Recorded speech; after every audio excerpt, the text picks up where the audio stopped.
Next हमारा जो topic है वो इवेंट्स हैं जावास्क्रिप्ट के अंदर। तो ये लिखता है कि HTML events are things that happen to HTML elements.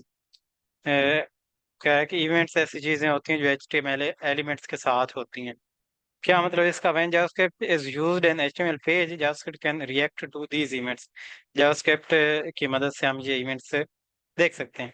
Event की कुछ एग्जांपल दे रहा है कि जैसे एक ऐसा है, ये भी इवेंट हो गया कि जब फंक्शन ये कोई पेज रीलोड हुआ है, साल के तौर पर ये इसको मैं ऐसे रीलोड किया, तो जब ये रीलोड इसने होना खत्म किया है तो ऑन रीलोड का फंक्शन इवेंट हो जाएगा। इस तरह बटन के ऊपर जब क्लिक हुआ है तो वो एक इवेंट हो गया। कोई इनपुट के अंदर हमने वैल्यू लिखी है और वो चेंज हुई है तो वो एक इवेंट हो गया। तो मुख्तलिफ किस्म के इवेंट होते हैं जिनके होने पर हम जावास्क्रिप्ट का कोई फंक्शन चला सकते हैं।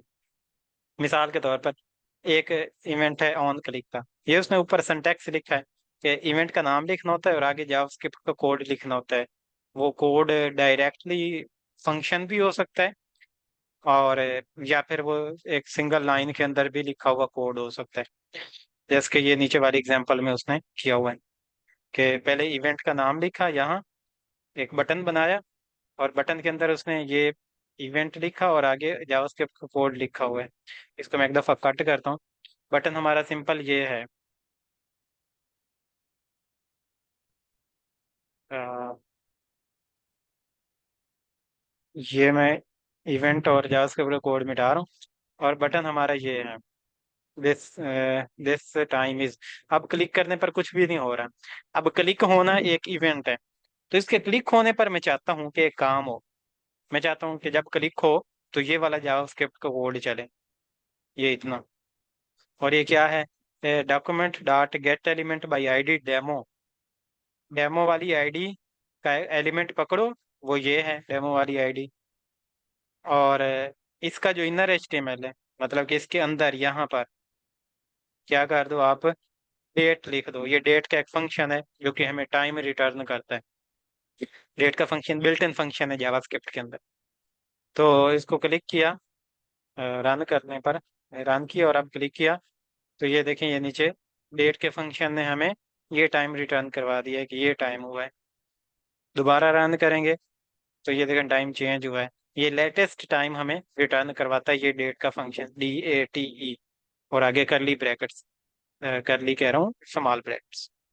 तो ये बिल्ट इन फंक्शन है जावास्क्रिप्ट के अंदर, पहले का बना हुआ है। इस पूरी लाइन को हम एक फंक्शन में भी लिख सकते हैं। इसको मैंने यहाँ से कट किया है और स्क्रिप्ट के टैग लगाएंगे। स्क्रिप्ट के टैग बंद करेंगे और इसके अंदर जावास्क्रिप्ट की वो लाइन मैंने लिख दी। ऐसे नहीं, फंक्शन बनाना पड़ेगा। फंक्शन बनाएंगे हम। फंक्शन बनाने का क्या तरीका होता है? फंक्शन लिखते हैं कीवर्ड और आगे फंक्शन का नाम लिखता है, टाइम या टेल टाइम, कुछ भी हम रख सकते हैं नाम। टेल टाइम फंक्शन का नाम रख दिया कि टाइम बताओ। और आगे ये करली ब्रैकेट्स लगाना होती हैं फंक्शन लिखने के लिए। और फंक्शन में एक ही लाइन है सिर्फ ये वाली कि document dot gate element by ID. और उसके अंदर जो HTML है वो ये डेट कर दो आप। और ये टेल टाइम में कहाँ? ऑन क्लिक होने पर ये मैं कॉल करूंगा यहाँ पर, कि जब ये क्लिक हो तो ये टेल टाइम वाला जो फंक्शन मैंने बनाया है वो कॉल हो जाए इस तरह। अब ये देखें, इसको मैंने रन किया और जब मैं इसके ऊपर क्लिक करूंगा तो ये फंक्शन कॉल होगा टेल टाइम वाला, यानी कि ये नीचे वाला। तो ये क्या करेगा? डेमो वाली जो आईडी है ये वाली, इसके टैग को पकड़ेगा और उसका जो अंदर वाला HTML है वो ये लिखवा देगा। अच्छा, वैसे अंदर वाला HTML यहाँ पर जो भी मैं लिखूं वो यहाँ पर आता है। ये देखें, ये इधर आ गया। अब जब क्लिक होगा तो वो अंदर वाले HTML को इसके बराबर कर देगा, मतलब रिप्लेस कर देगा डेट के साथ। ये रन किया और इधर ये देखें, चलाया, क्लिक किया तो उसने उसको अंदर वाले HTML को ये कर दिया। तो ये ऑन क्लिक क्या है? एक इवेंट है और आगे जावास्क्रिप्ट का फंक्शन उसको दिया हुआ है, या सिंपल लाइन भी दे सकते हैं पूरी जावास्क्रिप्ट की, जैसे उसने दी हुई थी। इसी तरह और भी बहुत सारे फंक्शंस हैं। ये भी ऑन क्लिक का उसने दिया हुआ है, ये भी ऑन क्लिक का दिया हुआ है। ये आगे मुख्तलिफ उसने फंक्शन दिए हुए हैं। ऑन चेंज, ये इनपुट के चेंज होने पर होता है। ऑन माउस ओवर, जब माउस उसके ऊपर आए। ऑन माउस आउट, जब माउस उससे बाहर जाए, ये तब चलता है। ऑन की डाउन, ये भी इनपुट के हाँ, ये किसी भी चीज के ऊपर किया जा सकता है। ऑन लोड, जब पेज लोड होना फिनिश हुआ है तो फिर क्या करवाना है, वो सारे हम चला सकते हैं। ये इवेंट्स हैं। इनमें से हम ये कुछ देख भी लेते हैं ट्राई एट में। इसको मैंने न्यू टैब में ओपन कर लेता हूँ, कंट्रोल प्रेस करके मैंने रखा और उसके ऊपर क्लिक किया तो वो, बल्कि वो उधर था ही, ये न्यू टैब में आ गया। अब मैं ऑन क्लिक की बजाय यहाँ पर चेंज करता हूँ, मैं यहाँ से ऑन माउस ओवर का करता हूँ इवेंट, कि जब माउस उसके ऊपर आए तो फिर यहाँ पर इवेंट की जगह ऑन माउस ओवर कर दिया और रन किया। अब देखना क्लिक में आपको तो नहीं पता चलेगा कि मैंने क्लिक किया या नहीं, लेकिन जब मैं इसके ऊपर माउस लेकर आऊंगा वो तब चला है। माउस जैसे मैंने ऊपर ले आया हूँ तब चला है। अच्छा, माउस लीव का आपको पता चलेगा, ये देखें, माउस आउट, माउस लीव भी होता है। माउस आउट का मतलब है जब माउस उसमें से बाहर जाए। तो यहाँ इवेंट की जगह मैं कर देता हूँ माउस आउट और इसको रन किया। अभी देखना माउस में ये ऊपर लेकर आ गया माउस। अब जब मैं माउस को इसमें से हटाऊंगा तब ये फंक्शन चलेगा, और फंक्शन क्या करवाता है, डेट प्रिंट करवाता है। ये देखें, अ, ये मैंने माउस हटाया और वो नीचे डेट प्रिंट हो गई। तो ये इस तरह चलता है काम। इस तरह की अप और की डाउन या ऑन लोड, इस तरह बेशुमार फंक्शंस होते हैं जो आप आगे प्रैक्टिस के साथ साथ सीख जाएंगे। अच्छा, नेक्स्ट है जी स्ट्रिंग्स, जावास्क्रिप्ट स्ट्रिंग्स। तो जावास्क्रिप्ट स्ट्रिंग हमने पहले भी पढ़ा था कि क्या होता है, कीबोर्ड से लिखी हुई कोई भी जो चीज़ है वो स्ट्रिंग होती है। डबल कोट या सिंगल कोट में लिखा जाता है। और हाँ, ये देखें, ये डबल कोट और सिंगल कोट में लिखने का फर्क, कि अगर हमें इस तरह की रिटर्न वैल्यू चाहिए, इस तरह की लिखी हुई हो, ऊपर कोट लगे हुए हों, तो फिर हमें, हमारी मजबूरी है कि हम उस पूरे को क्या करें, डबल कोट में लिखें। और अगर हमें यहाँ डबल कोट लगी हुई चाहिए तो हमारी मजबूरी है कि हम इस पूरी लाइन को सिंगल कोट में लिखें। ये देखें, सिंगल कोट में पूरी लाइन को लिखा और अंदर उसने डबल कोट लगाकर उसने मेंशन कर दिया। तो एक तो ये बेनिफिट है कि सिंगल कोट और डबल कोट का भी यूज करना है। जब किसी स्ट्रिंग के अंदर किसी एक वर्ड के ऊपर हमने सिंगल कोट लगानी हो तो उस पूरी स्ट्रिंग को डबल कोट में लिखना पड़ेगा। अगर सिंगल कोट लगा देंगे तो ये नहीं चलेगा फिर। मतलब कि इस वाली में जो आंसर टू है, यहाँ पर मैं अगर सिंगल कोट लगा दूं और इधर भी सिंगल कोट लगा दूं, और मेरा मेरा मकसद ये है कि ये जो जॉनी लिखा हुआ है इसके ऊपर सिंगल कोट लगे हुए हों इस तरह आउटपुट में, तो अब ये नहीं चलेगा। इसको रन करेंगे और वो एरर देकर उसने सारा ही मिटा दिया कि आप इस तरह नहीं कर सकते, आप मजबूरी है कि डबल कोट ही लगाना पड़ेंगे यहाँ पर। और इसी तरीके से अगर डबल कोट वाली के वही हमें आउटपुट चाहिए तो फिर उसके इधर उधर हमें सिंगल कोट लगाना पड़ेंगे। तो ये एक छोटा सा डिफरेंस हो गया। अब स्ट्रिंग के बिल्ट इन फंक्शन है। एक फंक्शन है स्ट्रिंग का जिससे हम लेंथ मालूम कर सकते हैं। यानी कि इस तरह कोई स्ट्रिंग लिखी हुई हो और हमें नहीं पता कि कितने उसमें करेक्टर हैं, तो हम उसको गिने बगैर लेंथ मालूम कर सकते हैं। ये देखें, ये एबीसी उसने सारी लिखी हुई है और उसने कहा है कि इनर एचटीएमएल के अंदर, मतलब कि यहाँ पर आप जो स्ट्रिंग का नाम है टेक्स्ट, ये string is equal to text है। तो टेक्स्ट डॉट लेंथ, टेक्स्ट की जो लेंथ है वो प्रिंट करवा दो और वो जितने करेक्टर होंगे उतना यहाँ पर आ जाएगा। इसमें मैं दो करेक्टर और डालता हूँ, एक, दो। ये दो ए और डी मैंने और डाले हैं, और ये 26 के बजाय अब क्या हो जाएगा, 28 हो जाएगा। इस तरह आप अपने नाम के भी करेक्टर मालूम कर सकते हैं। Let's suppose Wasim. तो इसमें कितने करेक्टर हैं गिने बगैर मैं यहाँ से पता चला सकता हूँ। 6 करेक्टर। एम वसीम के भी मालूम कर सकते हैं। एम वसीम 6 और 1 7 होने चाहिए, लेकिन ये 8 करेगा क्योंकि अंदर स्पेस भी ये काउंट करता है। ठीक है। अंदर अगर हम 2 स्पेसेस लगा दें तो फिर क्या करेगा? 2 स्पेसेस को भी काउंट करेगा। जितनी स्पेसेस लगाएंगे ये काउंट करता है जावास्क्रिप्ट। ये HTML के तरह नहीं है कि पैराग्राफ के अंदर हमने वो अगर स्पेसेस जितनी मर्जी कर लो वो एक स्पेस काउंट करता है। इस तरह नहीं। जो जावास्क्रिप्ट की स्ट्रिंग्स हैं उनके अंदर जो स्पेसेस होती हैं वो काउंट होती हैं। ठीक है। तो ये एक फंक्शन था लेंथ का जिससे हम स्ट्रिंग की लेंथ मालूम कर सकते हैं। स्ट्रिंग में होने के लिए उसको सिंगल कोट या डबल कोट में होना जरूरी है। ये नहीं कि आप इस तरह करें, इस तरह, और आप कहें कि इसकी लेंथ मुझे दे दो। तो लेंथ का जो फंक्शन है वो स्ट्रिंग के साथ एसोसिएटेड है, वो स्ट्रिंग का है। और ये देखिए ये फंक्शन है या क्या है, कोई बताएगा? ये जो डॉट लेंथ उसका फंक्शन है या स्ट्रिंग का क्या है? अभी हमने पढ़ा था पिछले लेक्चर। फंक्शन होता तो ये इस तरह होता, इस तरह। अब ये इसके बगैर है तो ये इसकी प्रॉपर्टी है। और ये टेक्स्ट फिर क्या हुआ? टेक्स्ट एक ऑब्जेक्ट हुआ जो पहले ऐसे था, ऐसे। तो टेक्स्ट एक स्ट्रिंग का ऑब्जेक्ट हुआ। तो ये हमने पिछले लेक्चर में भी देखा था कि कैसे ऑब्जेक्ट हम नया बनाते हैं एक स्ट्रिंग का, न्यू, और आगे स्ट्रिंग का वो लिखते हैं तो उससे ऑब्जेक्ट रिटर्न होता है।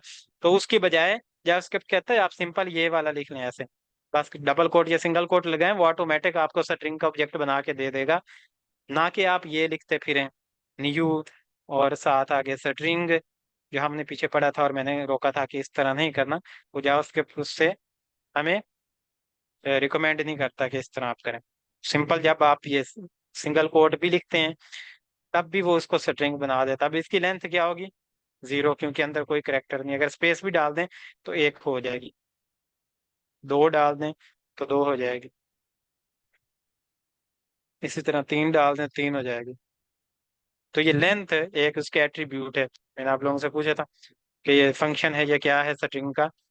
तो ये लेंथ है उसके साथ, क्योंकि कुछ भी नहीं लगा हुआ तो डॉट उसके लेंथ है, तो ये एट्रीब्यूट है उसका, क्योंकि आगे करली ब्रैकेट उससे स्मॉल ब्रैकेट्स नहीं लगी हुई। अच्छा जी, एस्केप करेक्टर ये क्या होता है? Because strings must be written within quote, escape will misunderstand this string.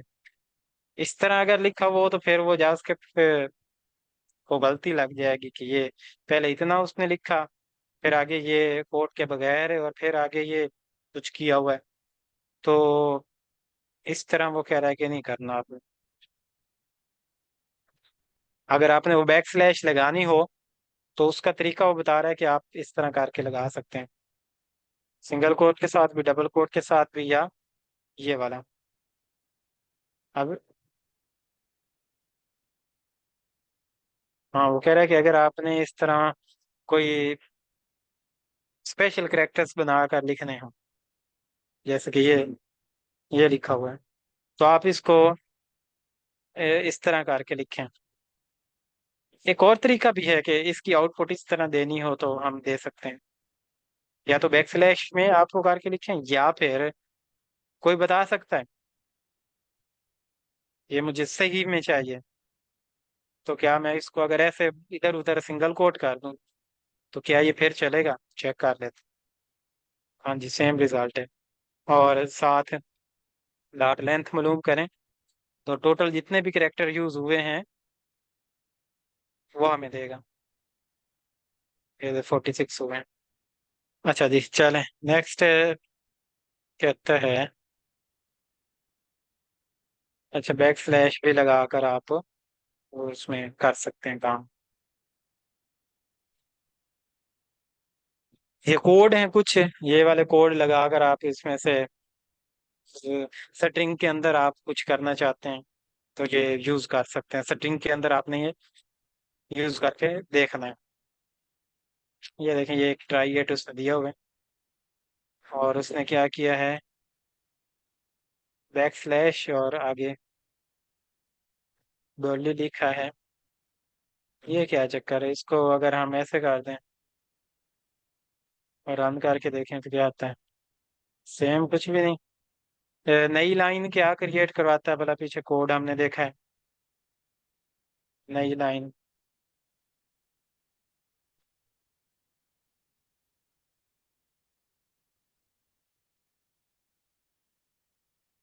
किधर गया, यहाँ पर था। अभी कोड हमने काफी सारे देख रहे थे। बैक स्लैश एन, अगर एन उसके साथ लिख दें तो देखते हैं क्या आता है। बैक स्लैश एन, कुछ भी नहीं, ये इफेक्ट क्यों नहीं आ रहा। ये न्यू लाइन होकर इसको नीचे आ जाना चाहिए था, जहाँ पर नीचे। चलो बहरहाल, ये आप लोग को खुद प्रैक्टिस करना कि ये क्या चीज़ है। अच्छा, नेक्स्ट जो मैं आपको करने से रोक रहा था, जावास्क्रिप्ट में कहीं आप लोग हो सकता है पढ़ें कि स्ट्रिंग बनानी हो तो इस तरह न्यू स्ट्रिंग और अंदर वो स्ट्रिंग लिख दें। ये लिखने की बजाय आप सिंपल ये लिखा करें।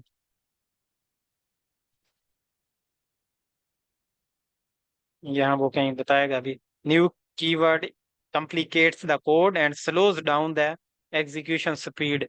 जहां पर भी आपने न्यू का कीवर्ड यूज यूज करना है, वो उसकी स्पीड स्लो करेगा। जितना ज्यादा यूज करेंगे उतनी स्पीड ज्यादा स्लो होगी। तो इसलिए आप इन दोनों में से कौन सा रिकमेंडेड है। दोनों का सेम काम है, वो स्ट्रिंग ये प्रॉपर उसको स्ट्रिंग बनाकर वाई में डालता है, ये भी उसको प्रॉपर स्ट्रिंग बनाकर वाई में डालता है।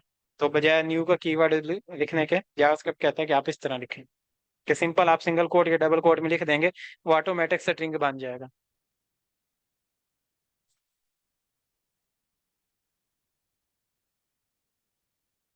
अच्छा जी, नेक्स्ट है स्ट्रिंग मेथड। ये स्ट्रिंग की हमने एक स्ट्रिंग के बारे में पढ़ा पहले, अब उसके मेथड है। लेंथ वाले ये एक हमने प्रॉपर्टीज उसकी देख ली थी। उसके बाद स्ट्रिंग के साथ खेलने की और भी मेथड है, ये लेंथ वाली पहले हमने देख ली है। दूसरी है स्लाइस। स्लाइस का मतलब होता है टुकड़ों में तोड़ना। तो ये एक स्ट्रिंग है, इसको वो स्लाइस करता है, यानी कि उसके टुकड़े अगर बनाता है। तो ये पहला उसने इंडेक्स उसका लिखा 7 से लेकर 13 तक। तो इसमें क्या करता है, slice out the portion of the string from position 7 to position 13। 7 से लेकर 13 तक वाला इसमें से स्लाइस काट लो एक। तो 7 कहाँ पर आता है, ये जीरो, जीरो से स्टार्ट करता है, ये 1 से स्टार्ट करेगा। आ, 0 से करना चाहिए, 0, 1, 2, 3, 4, 5, 6, 7। बी से 8, 9, 10, 11, 12, 13, ये तो कॉमा भी साथ आएगा फिर। बस चेक करते हैं नीचे, मैं बनाना तक वैसे आ जाए। तो क्या इसने किया है स्लाइस करते हुए भला, नीचे वो इसको एक्सप्लेन करेगा। फर्स्ट पोजीशन है 0, ठीक है। फर्स्ट 0 से ही हमने काउंट किया था, सही किया था। उसके बाद जो लास्ट वाला है उसको इग्नोर करता है, ये मतलब कि 13 का मतलब वो 13 जो है, 13 13वां हिस्सा वो शामिल कर नहीं करता। फर्स्ट वाले शामिल करता है, लेकिन लास्ट वाले से एक हिस्सा पहले वाले शामिल करता है, तो लास्ट वाले को इग्नोर करता है। कि 7 से लेकर 13 का मतलब है 7वां आएगा, लेकिन 13 वाला लास्ट वाला नहीं आएगा। अच्छा, ये कहता है if you omit the second parameter, अगर आप सेकंड वाला ओमिट कर देते, नहीं देते, तो method will slice out the rest of the string. पूरी जो बाकी बचती है 7 के बाद वाली, 7 समेत बाद वाली, वो सारी हमें रिटर्न करेगा।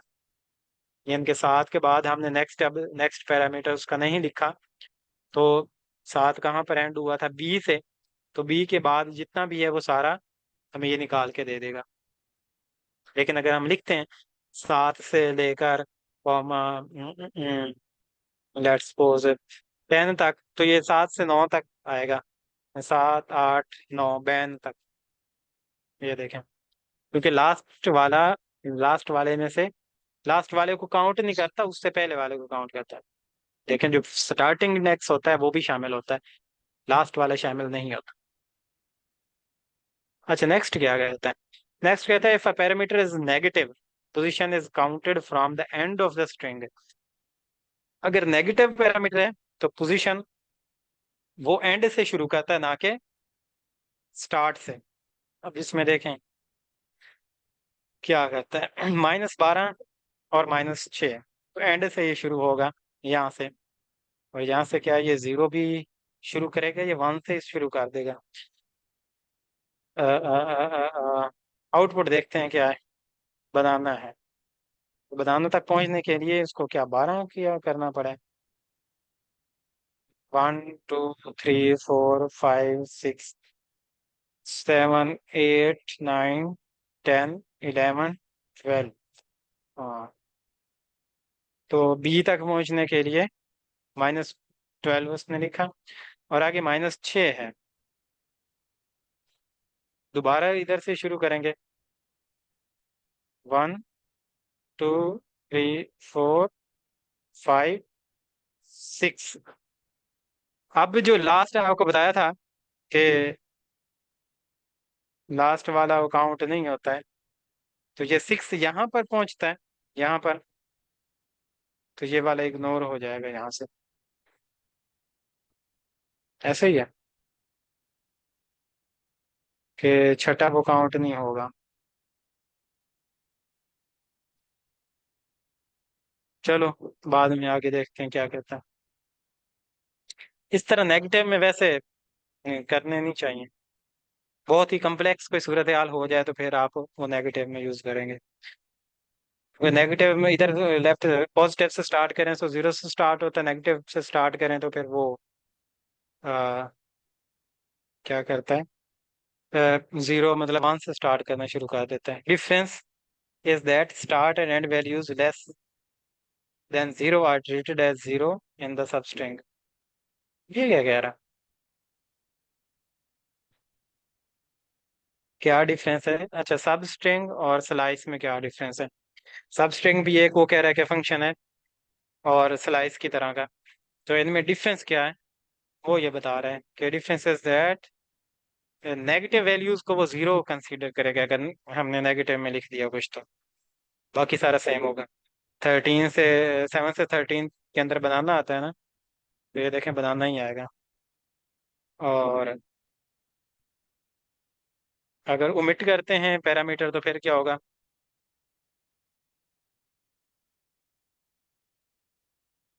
ओमिट करते हैं, you will omit the second parameter, will slice out the rest of the string, same जैसे स्लाइस करता था।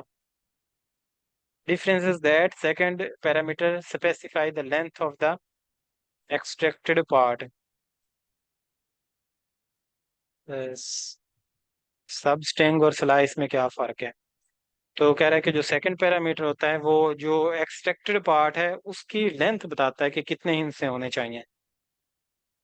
अच्छा,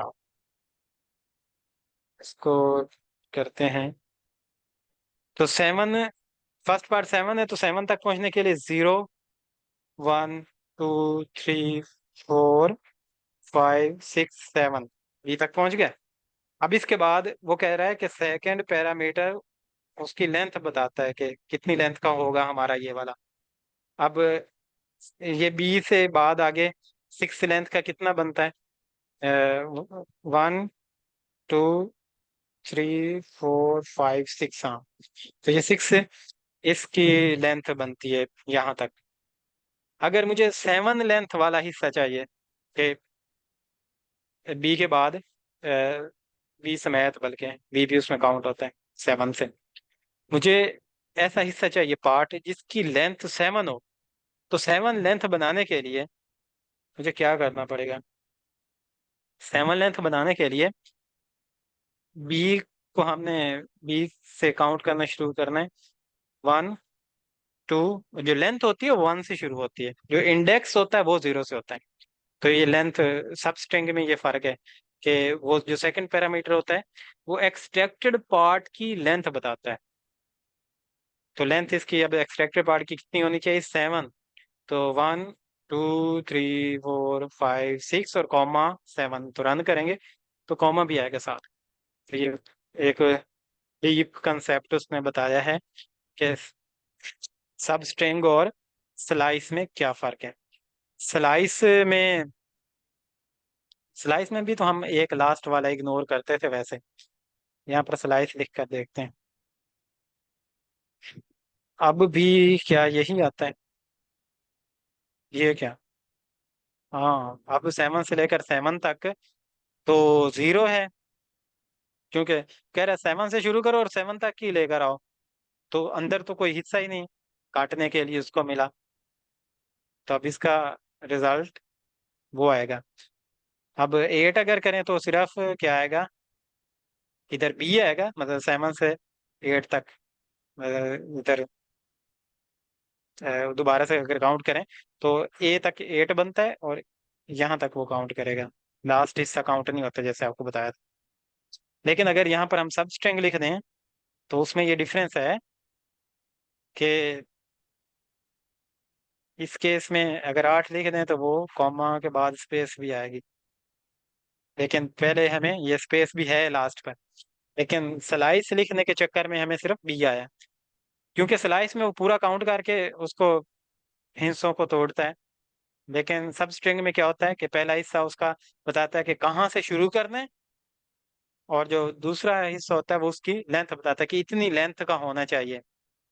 यानी कि आपने एक आम काटना है तो वो टुकड़े की लेंथ बता रहा है कि मुझे तकरीबन 2 इंच की स्लाइस दे दो, और स्टार्ट आप वो गिटक वाली साइड से करना। तो ये फर्स्ट जो 7 है वो उस आम की गिटक वाली साइड है, वहां से काटना शुरू करो और आगे 2 इंच होने चाहिए। तो इस तरह यहाँ पर भी वो उसकी लेंथ बताता है कि काटना आप यहाँ से शुरू करो 7 से, और आगे लेंथ कितनी होनी चाहिए, 8 होनी चाहिए। 8 यहाँ तक बनती है, यहाँ स्पेस तक। तो सब स्ट्रिंग में ये रूल होता है। समझ लगी है? नहीं समझ लगी तो बता सकते हैं। अगर वो कहता है कि अगर सेकंड पार्ट इग्नोर करें हम तो फिर क्या करेगा सब स्ट्रिंग में, तो वो पूरी सेटिंग और उसके बाद जितना भी है वो सारा रिटर्न करवा देगा। सेम ये उस तरह का है, स्लाइस की तरह का। स्लाइस भी ऐसे ही करता है, अगर सेकंड पैरामीटर इग्नोर करें तो वो भी वही रिटर्न करता है, सब स्ट्रिंग भी वही रिटर्न करता है। अच्छा जी, उसके बाद अगर नेगेटिव वैल्यू दे दें तो वो उसको 0 कंसीडर करता है। उसने पहले बताया था इफ पैरामीटर इज नेगेटिव। नहीं, ये भी वो एंड से स्टार्ट करता है। एंड से स्टार्ट किया तो 1 2 3 4, यहाँ पर आ गया 4 तक। और सेकंड पैरामीटर दिया हुआ नहीं, तो इसके बाद जितनी भी लेंथ हुई इधर को नहीं जाना, आना इधर को, ये जो बाकी बचती है, लेकिन वो काउंट इधर से करेगा।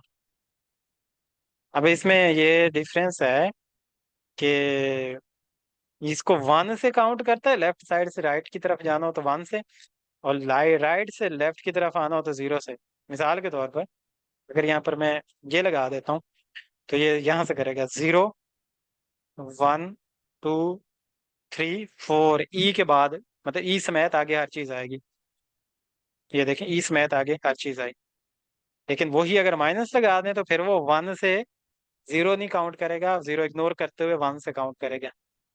तो ये इसमें डीप कंसेप्ट है, थोड़ा सा इस बात को समझें। रिप्लेसिंग कंटेंट है स्ट्रिंग के अंदर। कंटेंट रिप्लेस करना हो कि इस वर्ड को इस वर्ड के साथ रिप्लेस कर दो, तो सिंपली एक फंक्शन है रिप्लेस का। इसमें क्या करते हैं, आपने क्या करना होता है कि स्ट्रिंग का नाम लिखना है जिसको जिसके अंदर आपने रिप्लेस करना है। ये स्ट्रिंग टेक्स्ट किधर है? स्ट्रिंग टेक्स्ट के नाम की स्ट्रिंग कहाँ है? बहुत बदतमीज है। वो इनर एचटीएमएल में अंदर से जाकर उसको ले रहा है और उसको टेक्स्ट में डाल रहा है, यानी कि ये वो कह रहा है कि इस आईडी वाले अंदर जो भी इनर एचटीएमएल लिखा हुआ है ना, उसको लो और इस टेक्स्ट में डाल दो। तो प्लीज विजिट माइक्रोसॉफ्ट, इस टेक्स्ट के अंदर समझे लिखा हुआ है। और फिर वो कहता है कि आप इसको रिप्लेस कर दो, टेक्स्ट डॉट रिप्लेस कौन से वर्ड को, माइक्रोसॉफ्ट के वर्ड को रिप्लेस कर दो W3 स्कूल से। जिस वर्ड को रिप्लेस करना हो उसको यहाँ पर लिखते हैं, और जिसके साथ रिप्लेस करना हो उसको यहाँ पर लिखते हैं सेकंड नंबर पर। अब मैंने विजिट को नॉट विजिट बनाना है, तो ये देखें प्लीज नॉट विजिट आएगा यहाँ। रन किया और ट्राई पर क्लिक किया तो लिखा हुआ आ गया प्लीज नॉट विजिट माइक्रोसॉफ्ट। तो रिप्लेस करने के लिए आपने वो जिस स्ट्रिंग को रिप्लेस करना है, वो जिस वेरिएबल में डाली हुई है उसका नाम वो टेक्स्ट में डाली हुई है, टेक्स्ट में है स्ट्रिंग, वो टेक्स्ट। फिर आगे रिप्लेस कीवर्ड, फिर स्ट्रिंग के अंदर से जिस कीवर्ड को आपने रिप्लेस करना है वो, और कॉमा जिसके साथ रिप्लेस करना है वो। ये तो सिंपल सा था रिप्लेस का फंक्शन। अच्छा, इसमें कुछ वो नोट बता रहा है, डज नॉट रिप्लेस और change the string, it is called down. Does not change the string, it is called down, क्या मतलब? Returns a new string. अच्छा, वो कह रहा है कि वो न्यू स्ट्रिंग आपको रिटर्न करके देता है जिस स्ट्रिंग को, जिस स्ट्रिंग के ऊपर आपने इसको कॉल किया उस स्ट्रिंग को रिप्लेस नहीं करता। यानी कि ये चीज वो कह रहा है।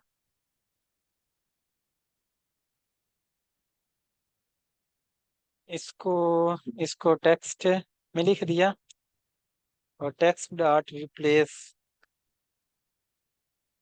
यहाँ पर ये आ गया। और मैं यहाँ पर एक और पी टैग लिख देता हूँ, इसके अंदर मैं टेक्स्ट प्रिंट करवाता हूँ कि टेक्स्ट की जो वैल्यू थी पहले।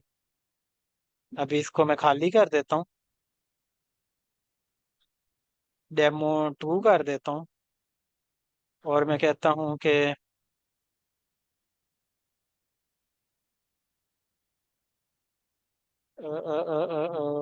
यहाँ पर आप रिप्लेस करने के बाद एक और काम मेरा करते जाना। आप डेमो 2 वाली आईडी को पकड़ना और उसका जो इनर HTML है उसके अंदर आप ये जो टेक्स्ट की है वैल्यू वो प्रिंट करवा देना जरा। तो अब इससे अगर टेक्स्ट की वैल्यू वही रही प्लीज विजिट माइक्रोसॉफ्ट, तो फिर उसने जो ओरिजिनल स्ट्रिंग थी इस टेक्स्ट के अंदर उसको नहीं चेंज किया, बल्कि इसकी जगह, ये इस पूरे फंक्शन की जगह उसने एक नई स्ट्रिंग रिटर्न की है जो इस इनर HTML में प्रिंट हो गई है। रन करेंगे और इसको यहाँ से मैंने ट्राई इट किया तो अब ये देखें नॉट विजिट ऊपर आएगा, और ये नीचे है वो दोबारा सेम वही टेक्स्ट की वैल्यू उसने चेंज नहीं की, बल्कि जहाँ उसने इसको कॉल किया है वहां उसने एक नई स्ट्रिंग रिटर्न करवा दिया। इसको हम ऐसे भी कह सकते थे, यहाँ पर हम एक और टेक्स्ट 2 कर लें।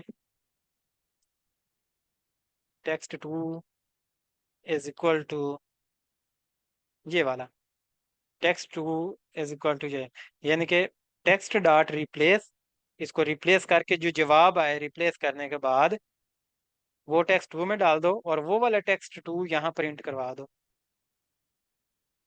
यहाँ पर। और फिर डेमो 2 में टेक्स्ट 1 प्रिंट, जो पहले टेक्स्ट था वही प्रिंट करवा दो।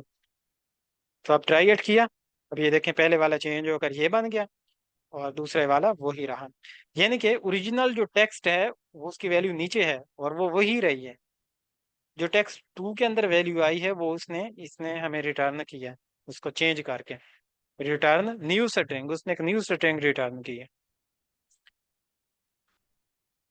अच्छा, सिर्फ फर्स्ट मैच के साथ वो कहता है कि रिटर्न करता है। अगर ये लेट्स दो हों लिखे हुए माइक्रोसॉफ्ट माइक्रोसॉफ्ट, तो वो सिर्फ फर्स्ट वाले के साथ रिटर्न करवाएगा, मैच करवा के करवाएगा। सेकंड वाले को वो नहीं छेड़ेगा। ये देखें इधर माइक्रोसॉफ्ट है इधर भी है, तो दोनों की बजाय वो सिर्फ फर्स्ट वाले को चेंज करेगा। तो ये रिप्लेस की मजबूरी है कि सिर्फ वो, हमारा तो दिल कर रहा है कि रिप्लेस को करना चाहिए कि वो दोनों को कर दे, जहां जहां भी है सबको कर दे, लेकिन वो फर्स्ट मैच को कर पाता है रिप्लेस। उसके बाद है, हाँ यहाँ पर वो एक और चीज कह रहा है कि रेगुलर एक्सप्रेशन के बारे में बता रहा है। To replace case sensitive use regular expression with in I flag. I का मतलब होता है इनसेंसिटिव, तो ये आप इग्नोर करें। ये जो है रेगुलर एक्सप्रेशन ये प्रॉपर एक अलग लैंग्वेज है, तो वो हम नहीं करेंगे। अच्छा, जो हमारा दिल कर रहा था कि सारे ही रिप्लेस कर दे, उन्होंने उसका फंक्शन एक बनाया होगा कि रिप्लेस ऑल, फिर आप मेथड यूज कर लें अगर सारा ही रिप्लेस करना चाहते हैं तो कह रहा है कि जहां जहां आपको कैट्स मिले वहां वहां डॉग्स कर दो। तो दो जगह पर कैट्स हैं, तो उसने क्या क्या दो जगह पर डॉग्स, ये दो दफा क्यों किया हुआ है भला उसने? एक दफा वाला जरा मिटा के चेक करते हैं कि क्या करता है, क्या किया है इसने। ओह अच्छा, उसको दोबारा, अभी ये देखें मेन स्ट्रिंग हमारी क्या है, ये वाली, आई लव कैट्स। पहले कैट्स लिखे हुए हैं ना, और कैट्स, लेकिन हमारे केस में कैपिटल कैट्स के साथ ना, जो जो कैपिटल कैट्स के साथ लिखा हुआ है वो उसने रिप्लेस करवा के हमें ये स्ट्रिंग अब रिटर्न करवा दिए। अब इसमें कैपिटल कैट्स नहीं है, स्मॉल कैट्स अभी भी हैं। तो दूसरी दफा वो क्या करता है, दूसरी दफा वो स्मॉल कैट्स को भी स्मॉल डॉग्स के साथ रिटर्न वो रिप्लेस करवाता है। पहली दफा कैपिटल कैट्स को कैपिटल डॉग्स के साथ, फिर जो रह गए स्मॉल कैट्स उनको स्मॉल डॉग्स के साथ रिटर्न करवाता है। तो रिप्लेस ऑल का फंक्शन है अगर हमने सारी ही चीजें जहां जहां वो मैच हो रहा है उसको रिप्लेस करवाना हो तो।